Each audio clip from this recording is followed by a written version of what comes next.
Merci beaucoup Mohamed, merci pour l'organisation de cette journée, pour cette invitation. Je vais donc vous parler effectivement de santé physique et de schizophrénie, ou plutôt l'inverse, en essayant de me focaliser sur certains mécanismes, comme je savais que certains orateurs experts dans certaines voies biologiques allaient s'exprimer juste avant moi.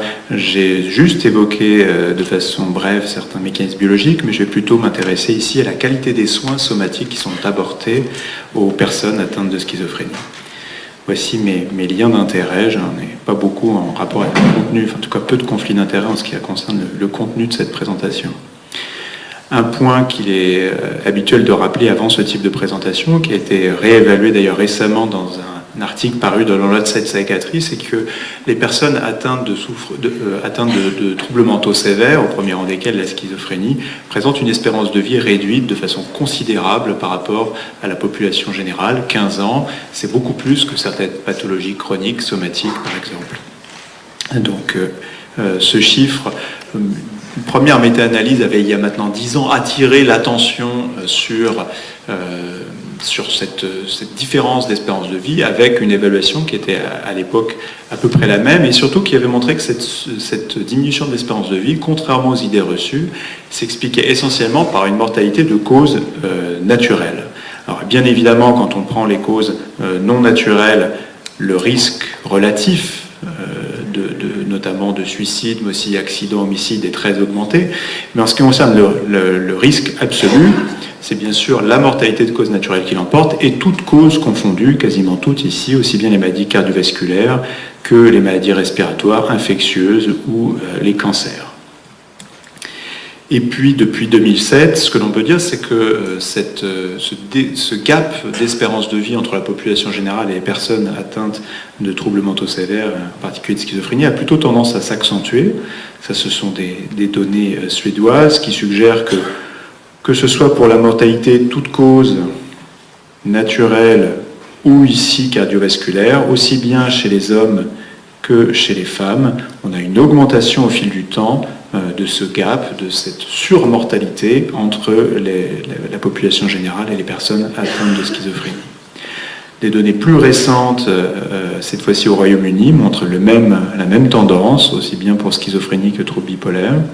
Et puis les données les plus récentes que j'ai pu trouver à ce sujet sont des données à nouveau britanniques qui montrent que jusqu'en 2014, on a encore un accroissement de cet écart. Alors c'est important, il est important de considérer que l'espérance de vie des personnes atteintes de troubles mentaux sévères s'améliore, mais elle s'améliore moins vite que celle de la population générale, d'où cet écart qui continue à se creuser. Si on termine cette première vue d'ensemble de la littérature et de l'état des lieux sur l'espérance de vie, on peut s'intéresser à des données françaises qui ont été publiées dans le bulletin épidémiologique hebdomadaire il y a quelques mois, et qui montrent dans cette étude qui portait sur l'âge moyen au décès entre 2000 et 2013 dans la population française, et bien que l'âge moyen au décès était sur cette période de 76 ans en moyenne, 72 ans chez les hommes, 80 ans chez les femmes, et que chez les personnes atteintes de schizophrénie, eh bien, on avait bien ces 15 ans de moins qui se retrouvent aussi bien en France que dans les autres pays.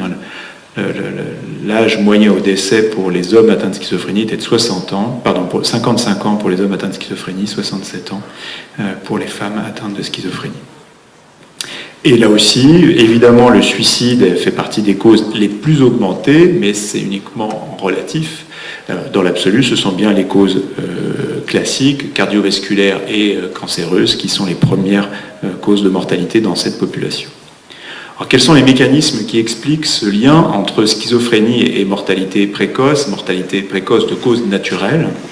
Il y a plusieurs, bien sûr, voies d'explication. Caricaturalement, on peut dire qu'il y a deux types de facteurs. Il y a des facteurs confondants qui, en fait, sont associés à la fois à un risque accru de développer une schizophrénie et puis un risque accru de mortalité, qui pourraient être des facteurs génétiques partagés. On a évoqué il y a peu de temps les facteurs qui pourraient contribuer à une dysimmunité, donc contribuer à la fois à l'éthiopathogénie de la schizophrénie et peut-être à des complications infectieuses ou des infections, sans que ce soit forcément des complications chez ces sujets. Évidemment, l'exposition à des facteurs environnementaux modulés par la vulnérabilité génétique. Mais il y a aussi peut-être des facteurs médiateurs, c'est-à-dire des facteurs qui sont dans la chaîne causale entre schizophrénie et mortalité naturelle. La position socio-économique, certes, est un facteur de risque de troubles mentaux, mais c'est aussi une des conséquences de la schizophrénie en ce qui concerne une position socio-économique défavorable. L'antivirus se déclenche, j'espère que les immunoglobulines sont à jour. Comportement de santé également, on sait que les facteurs de risque comportementaux sont beaucoup plus élevés chez les personnes atteintes de troubles mentaux, en particulier sévères. L'usage de psychotropes, on en dira un mot dans un instant. Syndrome métabolique, évidemment plus prévalent dans cette population, et aussi des voies biologiques directes. Je prendrai juste l'exemple de la dysautonomie.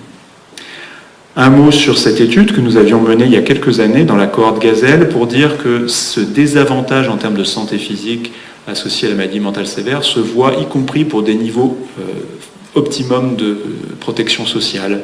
Ici, il s'agit de personnes qui sont engagées volontaires dans la cohorte Gazelle. Gazelle, c'est les volontaires pour participer à une étude d'épidémiologie de la santé et qui sont tous des employés de l'ex-EDF-GDF. Gazelle, ça veut dire gaz, électricité. Donc difficile d'imaginer un niveau de protection sociale plus élevé que les personnes qui travaillaient à EDF-GDF au début des années 90, un monde qui n'existe plus et qui n'existera peut-être plus. Et malgré ce niveau de protection sociale optimal, et certainement le fait qu'il y a une sélection de gens qui ont des troubles mentaux sévères, mais pas suffisamment sévères pour les empêcher d'accéder à l'emploi, on observe que si on catégorise ces sujets entre ceux qui n'ont pas de troubles mentaux sévères, ceux qui ont des troubles dépressifs et ceux qui ont schizophrénie ou troubles bipolaires, il y a une surmortalité qui est très importante. Certes, le suicide est très augmenté, mais ce sont en majorité les causes naturelles qui contribuent à ce surrisque. Un point sur les psychotropes, c'est peut-être là que mes liens d'intérêt s'expriment malgré moi, pour rappeler quand même que certes, les antipsychotiques sont pourvoyeurs de syndrome métabolique et certainement associés à une partie de cette surmortalité, mais qu'en moyenne, leur effet sur la mortalité est probablement positif. Et dans ce type d'étude, celle-ci c'est l'une des plus récentes sur le sujet, on montre bien que chez des personnes atteintes de schizophrénie, la mortalité, y compris cardiovasculaire, est élevée chez ceux qui ont des doses élevées de neuroleptiques, mais également élevée chez ceux qui n'ont aucun traitement. Et que des doses intermédiaires sont plutôt associées à une réduction de la mortalité, ici toutes causes confondues, et ici de causes cardiovasculaires. Donc ne me faites pas dire ce que je n'ai pas dit. Évidemment, si ces produits n'induisaient pas de troubles métaboliques, le bénéfice serait encore supérieur. Et une partie de cette surmortalité est liée à ces complications. Néanmoins, pour la santé physique, un préalable, c'est certainement d'obtenir d'abord un apaisement des symptômes psychiques. Alors évidemment, une cause très importante de cette moins bonne santé, de cette surmortalité des patients atteints de schizophrénie, c'est l'extrême prévalence des facteurs de risque classiques, notamment des facteurs de risque cardiovasculaires.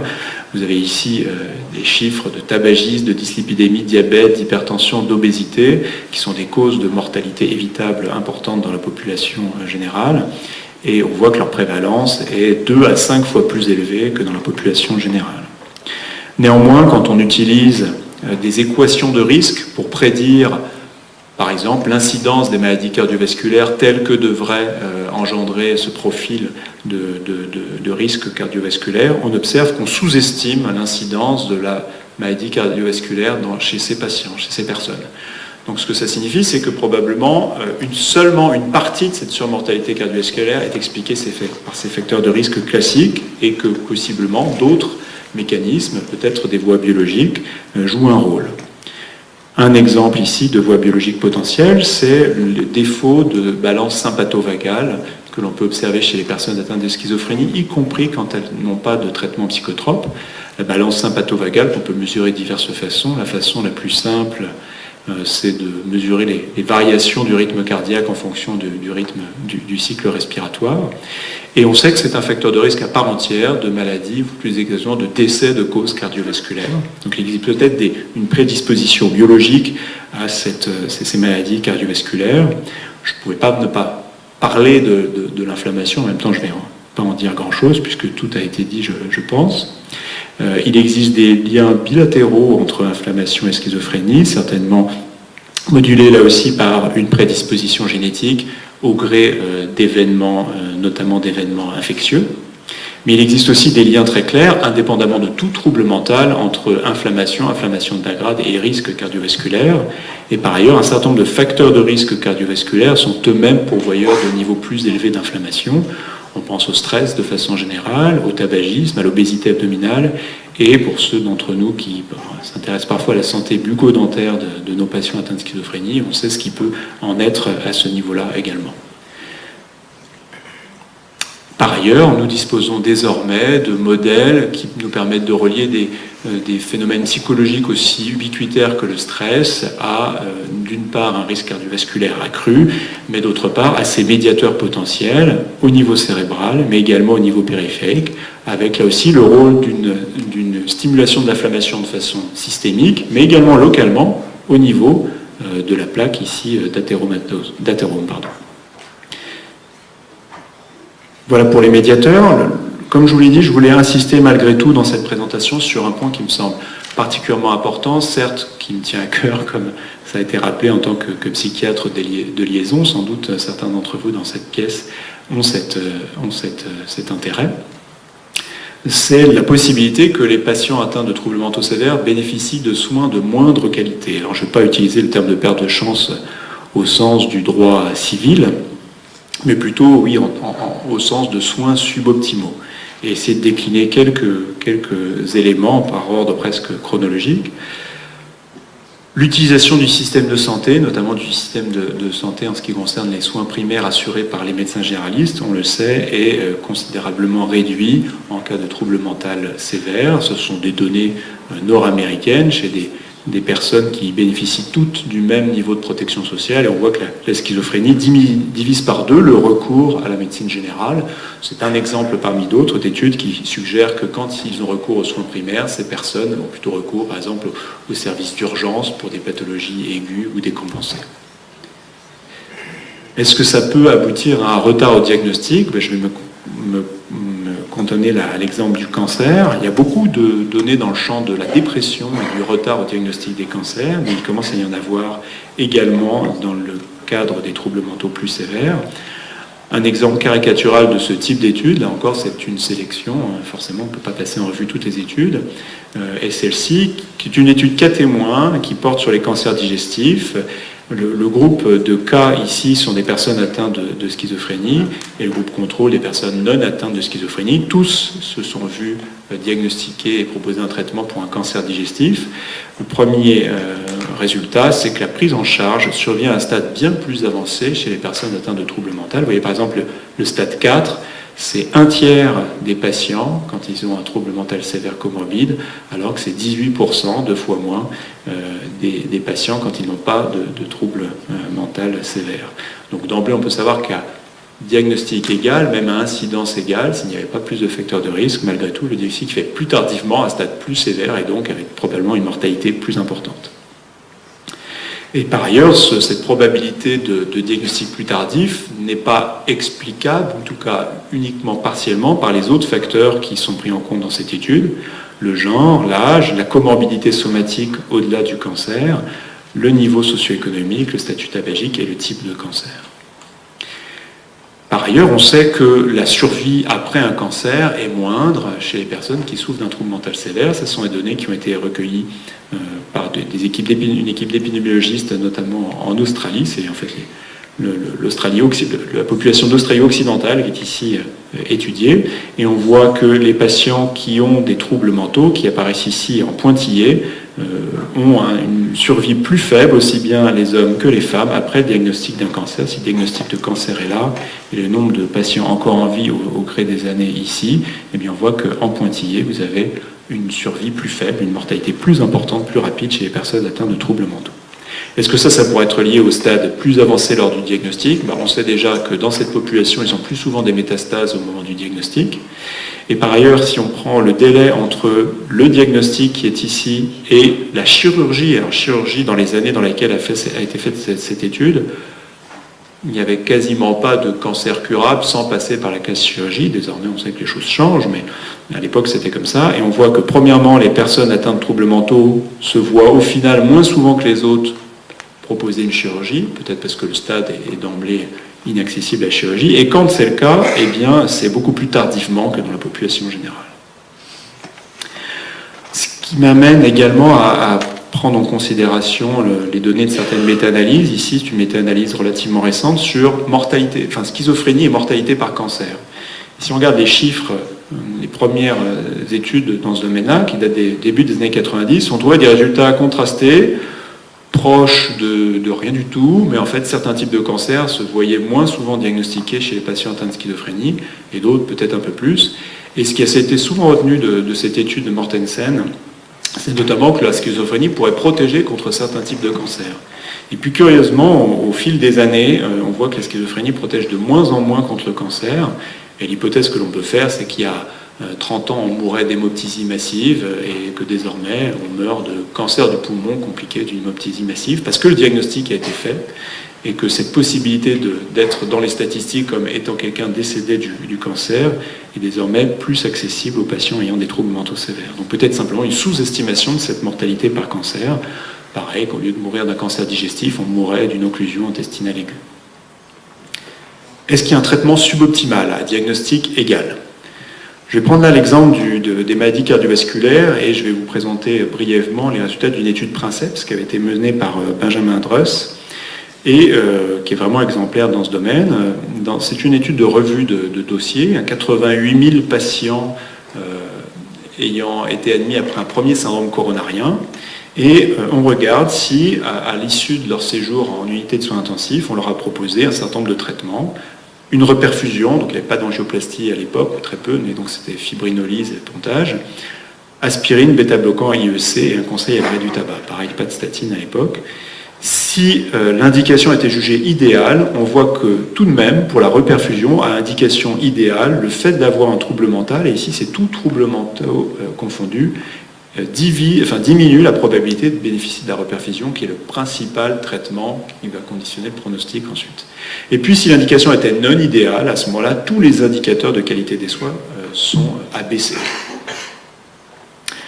Et puis, dans cette même étude, Druss et ses collaborateurs vont plus loin, ils attendent 1 an, et à 1 an, ils constatent qu'il y a une surmortalité des personnes atteintes de troubles mentaux, notamment 30% de mortalité en plus chez les personnes atteintes de schizophrénie, 10% cas de troubles de l'humeur. Et en tenant compte de ces indicateurs de qualité des soins, ceux qu'on vient de voir, ils sont capables d'estimer la part de cette surmortalité qui est attribuable au fait qu'on ne leur a pas proposé le traitement optimal. Et cette part, c'est 30 à 50%. 30 à 50% de la surmortalité de ces personnes à 1 an s'explique par le fait que tout simplement, ils n'ont pas reçu le traitement adéquat. Plus récemment, donc je vous dis, c'est l'étude de Princeps, il y a eu une méta-analyse il y a quelques années dans le British Journal of Psychiatry. Là, c'était le pourcentage, la probabilité de recevoir une procédure de reperfusion, cette fois-ci avec angioplastie, stent, etc., à la phase aiguë d'un infarctus du myocarde, si vous avez une comorbidité psychiatrique, et si vous avez une schizophrénie, à ce moment-là, vous avez une probabilité, c'est divisé par 2 fois moins de chances de bénéficier d'une reperfusion à la phase aiguë d'un infarctus du myocarde. Donc ensuite, c'est sûr qu'en termes de mortalité, ça va beaucoup moins bien se passer si on ne vous a pas débouché vos artères coronaires. Et dans le cas du cancer, si je reviens à l'étude d'Ishikawa, on peut voir que même à stade égal, l'exérèse chirurgicale est moins fréquente et la mortalité précoce est plus élevée. C'est-à-dire que quand on reprend non seulement tous les facteurs de confondant possibles, mais le stade au moment du diagnostic, même en tenant compte du stade au moment du diagnostic, la probabilité d'un traitement curatif est moins importante, et ensuite la probabilité de mortalité précoce est plus élevée. Par ailleurs, les patients atteints de schizophrénie sont également plus à risque de complications post-opératoires, en particulier de complications thromboemboliques, d'infections post-opératoires, ce qui contribue également à leur morbimortalité. Dernier point, défaut de surveillance, puisqu'on est allé quasiment de la prévention au dépistage précoce jusqu'à là maintenant la surveillance. Je vais prendre l'exemple du diabète, qui est également un marqueur de risque pour beaucoup d'affections secondaires, notamment cardiovasculaires bien sûr. Et si on observe cette étude qui essaye de repérer les indicateurs de qualité de la surveillance du diabète chez les patients en fonction de leur comorbidité psychiatrique, on peut voir que chez les patients atteints de schizophrénie, systématiquement, quel que soit le marqueur, la présence dans le dossier d'une hémoglobine glyquée, d'un dosage de LDL, d'un examen des yeux, évidemment ni l'un ni l'autre, ou un mauvais contrôle glycémique ou un mauvais contrôle glycémique, les patients atteints de schizophrénie sont systématiquement, en termes de qualité des dossiers, en dehors des clous. Quels sont les mécanismes qui peuvent aboutir à cette véritable perte de chance? Eh bien sûr, il y a des facteurs liés aux patients. Par exemple, la reconnaissance des symptômes, la perception, notamment l'attribution d'une situation menaçante, par exemple, à une douleur. On a tous des exemples de patients qui viennent en occlusion aiguë aux urgences en disant « j'ai envie de vomir », alors que, a priori, il devrait être plié en deux avec une douleur terrible depuis 48 heures. Le recours au système de santé, qui est entravé par le handicap psychique, par les troubles cognitifs, la planification, éventuellement des idées délirantes, parfois, bien sûr. Mais aussi des facteurs liés aux soignants, en fait, qui hiérarchisent, nous hiérarchisons tous nos objectifs, que l'on soit d'ailleurs soignant en santé mentale ou en santé physique, parce que nous avons des heuristiques, c'est-à-dire des jugements rapides qui sont inappropriés et qui ne nous permettent pas de reconnaître chez un patient un tableau typique d'infarctus du myocarde ou de cancer de l'œsophage, parce qu'il y a des représentations négatives et une stigmatisation de ces personnes, et parce qu'elles suscitent, du fait de ces représentations négatives, des contre-attitudes qui peuvent être négatives, bien sûr, mais même parfois positives dans le sens d'une certaine banalisation et qui vont en général jamais dans le sens d'une meilleure vigilance vis-à-vis de santé somatique. Enfin, des facteurs liés au système de santé, le cloisonnement des soins entre soins somatiques et soins psychiques demeure, même il se réduit un peu, il demeure. Donc c'est vrai pour les soins. C'est vrai aussi pour la recherche. Si vous avez une schizophrénie, vous êtes exclu des protocoles thérapeutiques des cancers, par exemple. Et puis si vous avez un cancer, vous êtes exclu des protocoles thérapeutiques qui sont enseignés à la schizophrénie. Donc c'est une terre dans laquelle on n'a pas de terrain incognita pour l'évidence-based médecine. En conclusion, la schizophrénie est associée à une espérance de vie diminuée, une surmorbidité et mortalité de causes naturelles. Les mécanismes de ces associations sont évidemment multiples. J'en ai mis un là un peu en avant, parce qu'il me semble important et parce qu'il me semble très modifiable. Parmi ces mécanismes, donc, c'est la moindre qualité des soins somatiques, que ça concerne aussi bien le dépistage, le diagnostic, les traitements, la surveillance, la prévention. Et donc ce constat nécessite clairement de dépasser l'opposition classique entre médecine somatique et psychiatrique. C'est ce qui a été mis en avant. On arrive quand même au 49e point pour le voir d'objectif 2, mais dans le plan actuel de santé mentale de l'OMS, les agents de santé ne doivent pas limiter leurs interventions à l'amélioration de la santé mentale, mais se préoccuper aussi de la santé physique des personnes souffrant de troubles mentaux et vice-versa. Et puis la publicité a déjà été faite, donc je n'y reviendrai pas, mais c'est vrai que ça fait partie d'un des axes qu'on a essayé de poursuivre dans ce livre, qui est issu d'un large travail collaboratif avec plusieurs auteurs de 5 nationalités différentes. Merci pour votre attention.